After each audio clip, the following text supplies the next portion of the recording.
عليكم ورحمة الله وبركاته.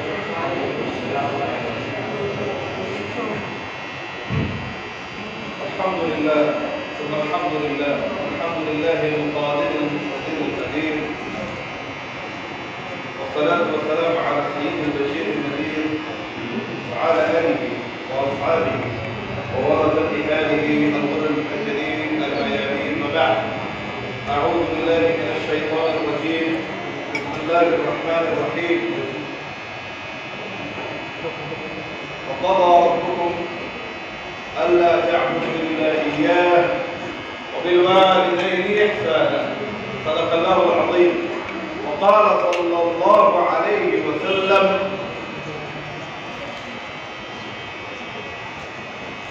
رضا الله في رضا الوالدين وسخط الله في سخط الوالدين. صدق رسول الله صلى الله عليه وسلم: إن الله وملائكته يصلون على النبي يا أيها الذين آمنوا صلوا عليه وسلموا تسليما. اللهم صل على محمد وعلى آله وعشرته بعدد كل معلوم لك يا صلاة ربي والسلام عليك وتحياته وبركاته إليك. اللہ کا کروڑ شکر، اس کا احسان، اس کی عنایت کہ اس نے ہمیں پھر اپنی بارگاہ میں آنے، بیٹھنے اور عبادت کرنے اور اپنے رسول صلی اللہ علیہ وسلم کی حدیث سننے کی توفیق عطا فرمائے۔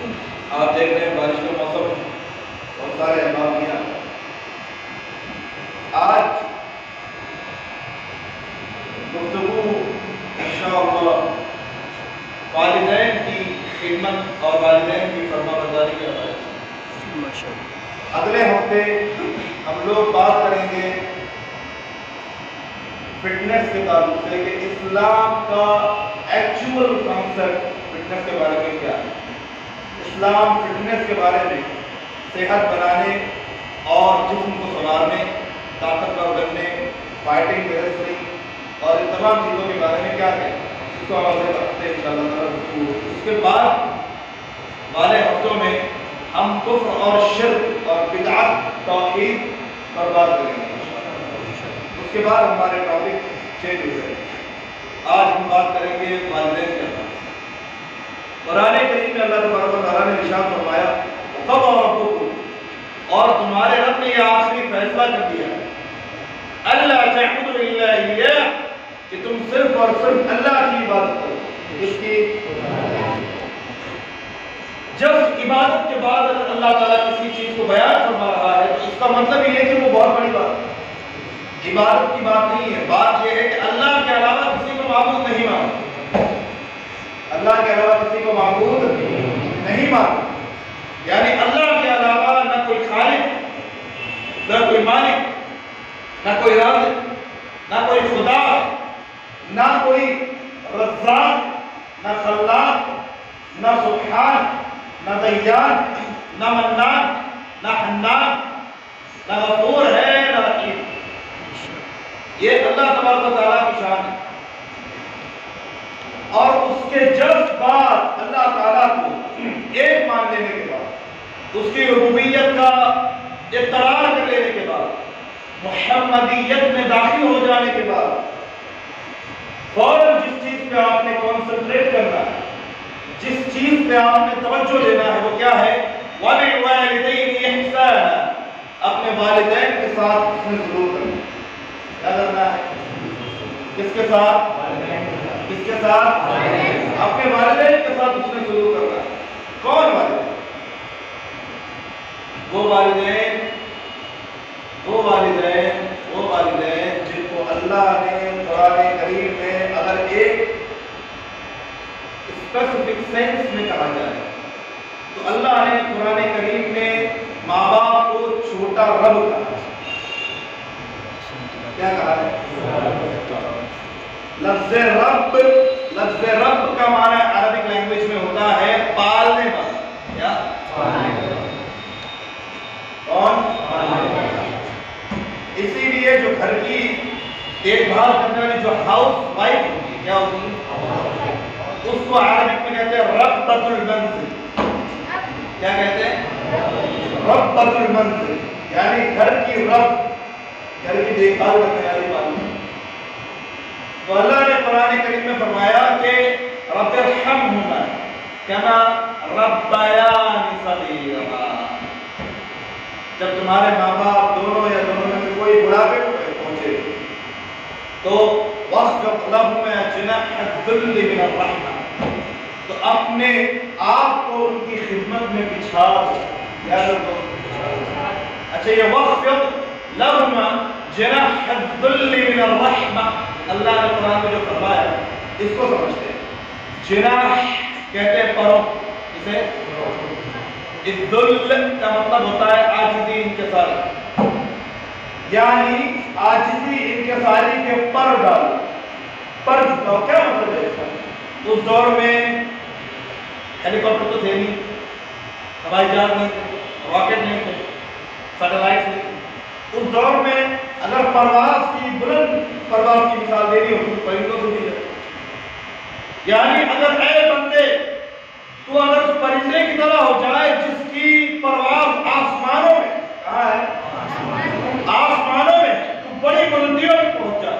لیکن جب ماں باپ کی خدمت کرو تو ایسے دوڑ کراؤ جیسے پرندہ زمین کی طرف لگتا ہے، بالکل عاجزی کے پر نیچے کر لیتا ہے اور اپنی ساری پروازوں کو چھوڑ کے وہ زمین کی گود میں آ جاتا ہے. اسی طرح ماں باپ کے قدموں میں آ جائے. واخفض لہما جناح الذل من الرحمہ. اور جب وہ دونوں بڑھاپے کو پہنچے تو اللہ کے بارگاہ میں دعا کیا کرو، ربی اے میرے رب ارحمہما، ان دونوں پہ ایسے رحم فرما، کما ربیانی صغیرا، جیسے انہوں نے بچپن میں میرا رب بن کے مجھ کو پالا. اللہ نے وہ مقام دیا ہے. ماں باپ کے مقام کا یہی حال نہیں ہے، بلکہ ایک صحابی آئے ایسے موقع پر جب کفار و مشرکین سے مسلمانوں کی جنگ چل رہی ہے، اسلام کا پھیلنا ایک چیلنج بن گیا ہے، اسلام کی دعوت کو عام کرنا ایک چیلنج بن گیا ہے. اس حال میں ایک صحابی آتے کہتے یا رسول اللہ هل لی ان اجاہد فی سبیل اللہ، حضور میں اللہ کے راہ میں جہاد کرنا چاہتا ہوں. کیا کرنا چاہتا ہوں؟ کیا کرنا چاہتا ہوں؟ ایک بار کہا، دو بار کہا، تین بار. حضور نے فرمایا هل لک من والدین، کیا تمہاری والد یا والدہ یا والدین دونوں کوئی زندہ ہے؟ ہاں یا رسول اللہ. رسول اللہ صلی اللہ علیہ وسلم نے فرمایا کہ جاؤ ان کی خدمت کرو، یہ جہاد سے افضل ہے. سے افضل ہے. ایک صحابی حضور کی بارگاہ میں آیا، یا رسول اللہ میں نے اپنی والدہ کو اپنے کاندھے پر بٹھا کر 7 مرتبہ طواف کروایا. کتنی مرتبہ؟ 7 مرتبہ طواف کروایا یا 7 حج کروایا. یا رسول اللہ کیا میں نے اپنی والدہ کا حق ادا کر دیا؟ کیا میں نے اپنی والدہ کا حق ادا کر دیا؟ تو نبی کریم صلی اللہ علیہ وسلم فرماتے ہیں جب تو اپنی ماں کے پیٹ میں تھا اور وہ شدت اور کرب اور تکلیف کی حالت میں جو بستر پہ کروٹ بدلتی ہے، ان کروٹوں میں سے شاید کسی کروٹ کا حق ادا ہو گیا. کروٹوں میں سے شاید کسی کروٹ کا حق ادا ہو گیا ہوگا. اسی لیے اسلامک پنشمنٹ لا میں یہ قانون اب بھی ہے کہ اگر اسلامک پنشمنٹ لا یہی ہے، اگر آپ کسی کو قتل کرتے ہیں تو اس کے بدلے آپ کو قتل کیا جائے. مگر اگر ماں باپ نے اپنے بچوں کو قتل کیا ہے تو قرآن و حدیث میں منع کیا گیا ہے کہ اس کے بدلے میں ماں باپ کو قتل کیا. کیوں؟ انت ومالک یبیک، تم اور تمہاری جان، تمہارا مال، سب کچھ تمہارے ماں باپ. اسی لیے ماں باپ کو زکات دینا حرام ہے. کیا ہے؟ زکات نہیں دیں گے، ان کی مرضی ہے، وہ چاہے پورا رکھو. آپ زندگی بھر کمائیے، آپ زندگی بھر کمائیے. ماں باپ آپ کے فقیر تھے لیکن آپ بلینز آف ڈالر کے مالک. لیکن اگر ماں باپ اگر کہہ دیں کہ یہ مال ہمارے تصرف میں ہونا چاہیے تو آپ منع نہیں کر سکتے. یہ ان کا ہی ہے. کیوں؟ کیونکہ آپ انہی سے پیدا ہوئے. اگر وہ نہ ہوتے، اگر ایک چھوٹا سا ارادہ آپ کی والدہ یا والدین اس وقت کر لیتے جب آپ کوکھ میں تھے تو کیا آپ کی دنیا دیکھ پاتے؟ نہیں دیکھ. یہ والدین کا مقام و مرتبہ. ایک مرتبہ حضرت ابو ہریرہ رضی اللہ تعالیٰ عنہ، حضرت ابو ہریرہ کی بات کر رہا ہوں، حضرت ابو ہریرہ رضی اللہ تعالیٰ عنہ کی والدہ نے آواز لگائی، یا ابو ہریرہ، اتنا کہا، اے ابو ہریرہ، اتنا کہا. حضرت ابو ہریرہ نے جواب میں کہا، لبیک یا امہ، امی آؤ، امی آؤ، اتنا کہا. اس کے بعد کانپنے لگے، بازار کی طرف دوڑتے ہوئے گئے چلچلاتی دھوپ میں، اور ایک اونٹ خریدا اور صدقہ کیا. اس کے بعد آرام سے بیٹھ کے سانس لینے لگے. کسی نے پوچھا بھائی کیا ہوا، اتنا بھاگتے ہوئے آئے، اتنے جلدی میں اونٹ خریدا، اتنے دن میں صدقہ کر دیا، ہوا کیا؟ کہا کہ میری والدہ نے مجھے آواز دی. کیا؟ لیکن جب میں نے اپنی والدہ کو آنسر دیا، جواب دیا، تو میری وائس، میرا ساؤنڈ آف وائس، میری آواز کی جو تیزی تھی وہ میری والدہ کی آواز سے تھوڑی بڑھ گئی، تھوڑی بڑھ گئی تھی. تو مجھے ڈر لگنے لگا کہ اللہ تعالیٰ مجھے ہلاک نہ کرے، اللہ ناراض نہ ہو. تو میں نے اس آواز کی بڑی ہوئی مقدار کے گناہ کو ختم کرنے کے لیے اس اونٹ کو خرید کے صدقہ کیا. وہ لوگ جو گھر میں والدین کو جھڑکتے ہیں، والدین کے ساتھ بدتمیزی کرتے ہیں، والدین کو آنکھ دکھا کر بات کرتے ہیں، تو والدین کے بارے میں یہ کہتے ہیں کہ انہیں تو سمجھ نہیں آتا. ذرا سوچے، نبی کریم صلی اللہ علیہ وسلم کی بارگاہ میں ایک صحابی آیا کہ یا رسول اللہ، بہت رو رہے ہیں، بہت زیادہ. نبی کریم نے ان کی آنکھوں میں آنسو دیکھے، نبی کریم کی آنکھیں اشکبار ہوئی. کہا کہ اس عمر میں بابا کیا حال ہے کہ آپ اتنا رو رہے ہیں، اتنی تکلیف میں. کہا حضور میرا بچہ مجھے اپنی کوئی چیز چھونے نہیں، میرا بچہ بولیے مجھے اپنی کوئی چیز چھونے نہیں دیتے. نبی کریم صلی اللہ علیہ وسلم نے اپنے بچے کو بلایا، کہا کہ کیا بات ہے، کیا سن رہے ہیں، تم اپنے والد کو اپنی کوئی چیز چھونے نہیں دیتے. اے رسول اللہ اتنی عمر ہو گئی ہے، سمجھ میں تو کچھ آتا نہیں، یہ چیزیں خراب کر دیتے، یہ چیزیں خراب کر دیتے. نبی کریم صلی اللہ علیہ وسلم چلان آ کے کھڑے ہو گئے، کہنے لگے ارے او نادان، جب تو چھوٹا تھا تو بھی اتنی چیزیں خراب کر دیا کرتا تھا. انہوں نے تو تجھے نہیں چھڑکا، انہوں نے تجھے گھر سے باہر نہیں نکالا، انہوں نے تجھے گھر سے الگ نہیں کیا. تیری ہمت کیسے ہو کہ اپنے باپ کے بارے میں الفاظ کہہ سکے، انت ومالک لیابیک، تو، تیری جان، تیرا مال، تیری نسلیں سب تیرے باپ کا. رضا اللہ فی رضا الوالد وسخط اللہ فی سخط الوالد. اللہ کی رضا باپ کی رضا ہے، اللہ کی ناراضگی باپ کی ناراضگی. یہ تو باپ کا حال ہے جس کو جنت کا دروازہ بنایا ہوا ہے. اب سوچیے ماں کا حال کیا ہوگا. ایک صحابی حضور کی بارگاہ میں گیا، رسول اللہ من احق بحسن صحابتی، یا رسول اللہ میری حسن، یاد رکھیے، میری حسن صحبت کا اس دنیا میں سب سے زیادہ حقدار ہوں. میں جس کے ساتھ سب سے زیادہ اچھا اور بہترین وقت گزاروں، اپنا سب سے بہترین وقت، سب سے خوشحالی کا وقت، سب سے اچھا وقت، میرا گولڈن ٹائم میں کس کے ساتھ سپینڈ کروں، میں کس کے ساتھ گزاروں. نبی کریم صلی اللہ علیہ وسلم فرمایا تمہاری بات ہے.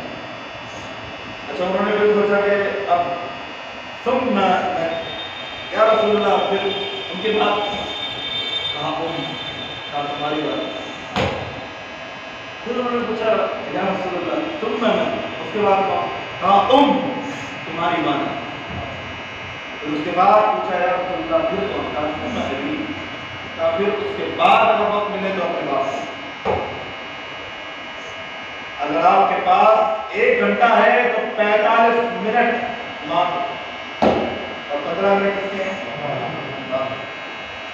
سوچیے، یہ ماں ہے.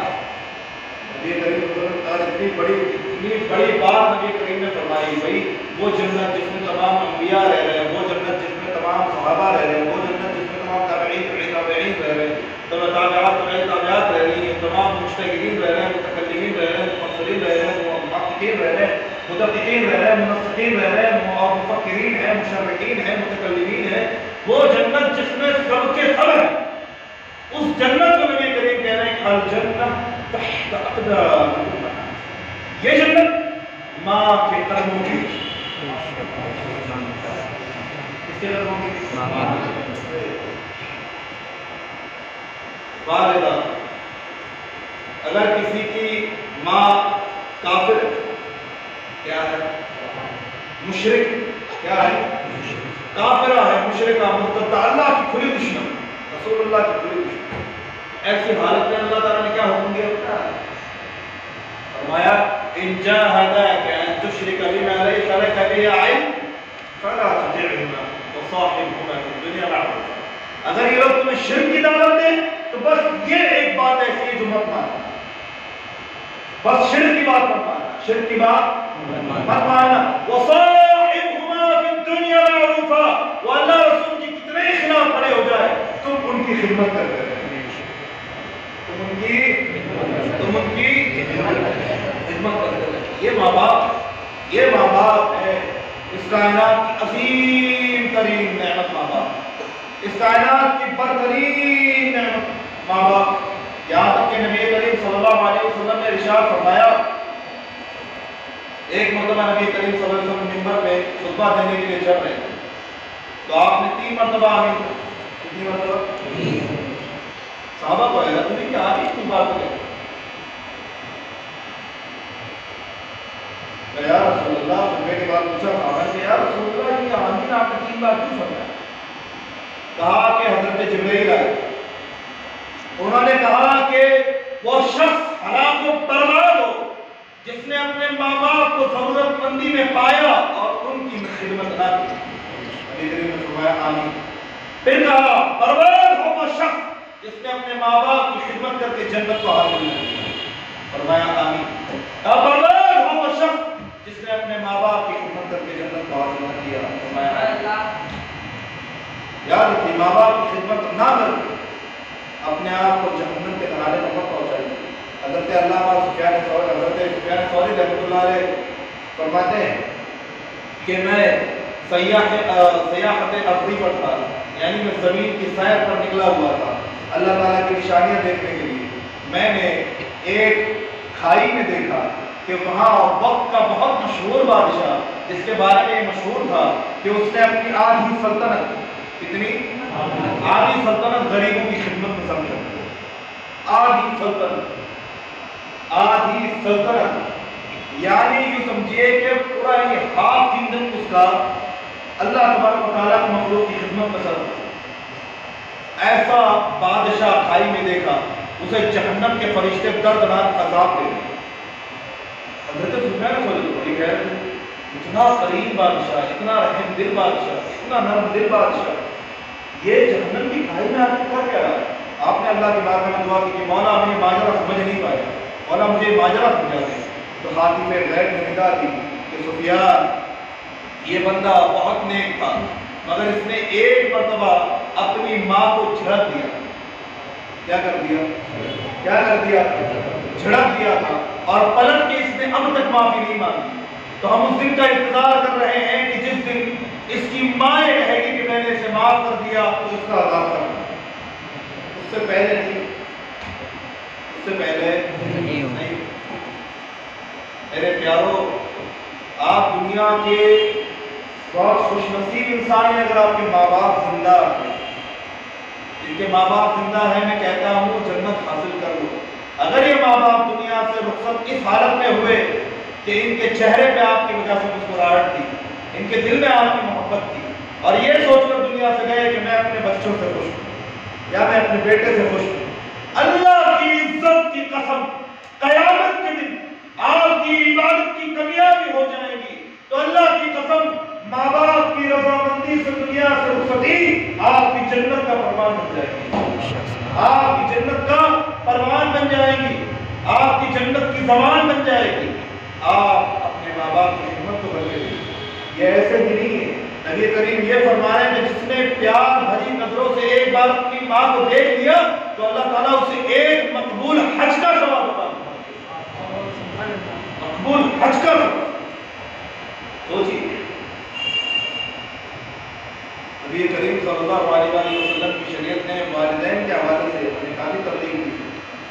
کچھ بتایا ہے، اور یہ بڑی بات ہے کہ جن کے والدین زندہ ہیں اور ابھی ان کے پاس ٹائم ہے کہ جا کر ابھی فوراً جا کے جنت کی ڈیل کریے. اپنی والدہ کے پاؤں پکڑیے، والدین کے پاؤں پکڑیے اور کہنا دیو ہم سے کتنی بڑی چھوٹی غلطی ہو جائے، کچھ بھی ہو جائے، آپ خدا کے واسطے یہ وعدہ کر لیجیے کہ دنیا سے ہم رخصت ہو جائے پہلے یا آپ ناراض نہیں. تاکہ جہنم ایک صحابی رسول کا تو حال یہ ہو گیا تھا کہ ان کی روح سینے تک آ کے اٹک گئی. موت کا وقت روح نکل ہی نہیں رہی، گھنٹوں گزر گئے، گھنٹوں روح نکل نہیں رہی. بہت پریشان ہو گئے کہ یا رسول اللہ ان کا جسم ٹھنڈا پڑ گیا لیکن روح نہیں نکل رہی، بہت تڑپ گئے. تو نبی کریم صلی اللہ علیہ وسلم نے ان کی والدہ کو پوچھا، کہا کہ کیا آپ اپنے بچے سے ناراض ہیں؟ تو کہنے لگے ہاں یا رسول اللہ، میں اسے معاف کیجیے. کہا کہ ان کی روح یہ اس وقت زندگی اور موت کے بیچ جھنڈ رہے ہیں، یہ جہنم کی عذاب کی کیفیت ہے. آپ اگر معاف نہیں کریں گی تو یہ اسی حالت میں رہے. ان کی والدہ نے کہا یا رسول اللہ اگر ایسا ہے تو میں اللہ کی رضا کی خاطر اس کو معاف کروں. انہوں نے الفاظ کہے اور ان کی روح پر ڈالا. یاد رکھیے والدین اس کائنات کی وہ عظیم نعمت ہے کہ وہ کافر بھی ہیں تو نعمت ہے، وہ مشرک بھی ہیں تو نعمت ہے، اور مسلمان ہے تو نعمت سب سے بڑی نعمت. مسلمان ہے تو سب سے بڑی نعمت، اگر وہ آپ کو قتل کر دے پھر بھی نعمت. والدین سے بڑی نعمت اس کائنات کی کوئی. اللہ تبارک و تعالیٰ ہمیں والدین کے مقام پر توفیق عطا فرمائے. اگلے ہفتے خاص طور سے آپ لوگ اپنے ساتھ دوسرے احباب کو لے کر آئیے، اپنے ساتھیوں کو لے کر آئیے. اگلے ہفتے بہت امپورٹنٹ ٹاپک ہمارا ہوگا فٹنس کو لے کر. اس کے حوالے سے آپ کے ذہن میں جو سوالات ہوں گے کہ بھئی ہم جم کرتے ہیں یا ایکسرسائز کرتے ہیں یا مارشل آرٹ سیکھتے ہیں یا فائٹنگ یا باکسنگ یا پارکور جو بھی سیکھتے ہیں، اینی کائنڈ آف ایکسرسائز، آپ کو اس کے بارے میں کوئی ڈاؤٹ ہو، کوئی کوشچن کرنا ہو، آپ بالکل آ کے مجھ سے پوچھیں. جو لوگ سپلیمنٹ لیتے ہیں وہ بھی سوال کر سکتے ہیں. اپنے سوالات لے کر آئیے. آپ کو اگر کوئی بھی کنفیوژن ہو تو آ کر پوچھیے. فٹنس کا اسلام میں کیا کانسیپٹ ہے، انشاءاللہ we'll talk about it next Sunday. اللهم صل على محمد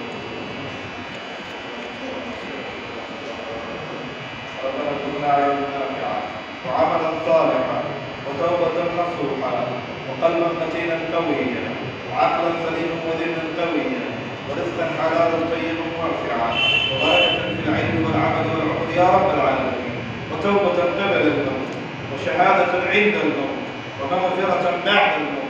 صلى الله على محمد صلى الله عليه وسلم.